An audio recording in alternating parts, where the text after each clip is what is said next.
چور اور بوڑھی عورت۔ رات کے وقت ایک چور گھر میں داخل ہوا۔ کمرے کا دروازہ کھولا تو مسہری پر ایک بوڑھی عورت سو رہی تھی۔ کھٹ پٹ سے اس کی آنکھ کھل گئی۔ چور نے گھبرا کر اس کی طرف دیکھا تو وہ لیٹے لیٹے بولی، بیٹا تم شکل سے کسی اچھے گھرانے کے لگتے ہو، یقیناً حالات سے مجبور ہو کر اس راستے پر لگ گئے ہو۔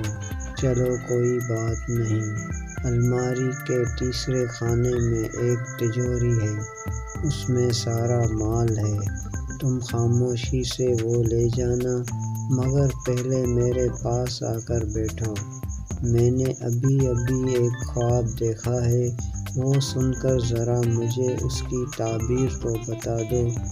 چور اس بوڑھی عورت کی رحم دلی اور شفقت سے بڑا متاثر ہوا اور خاموشی سے اس کے پاس جا کر بیٹھ گیا۔ بڑھیا نے اپنا خواب سنانا شروع کیا، بیٹا میں نے دیکھا کہ میں ایک صحرا میں گم ہو گئی ہوں۔ ایسے میں ایک چیل میرے پاس آئی اور اس نے 3 دفعہ زور زور سے بولا، ماجد ماجد ماجد۔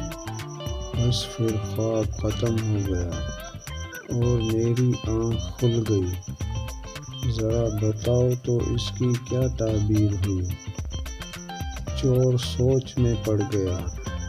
اتنے میں برابر والے کمرے سے بڑھیا کا نوجوان بیٹا ماجد اپنا نام زور زور سے سن کر اٹھ گیا اور اندر آ کر چور کی خوب ٹھکائی لگائی۔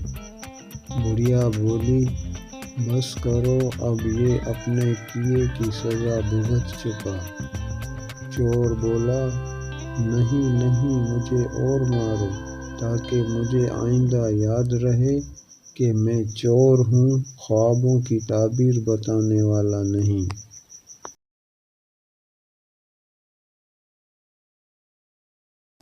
Thanks for watching my video.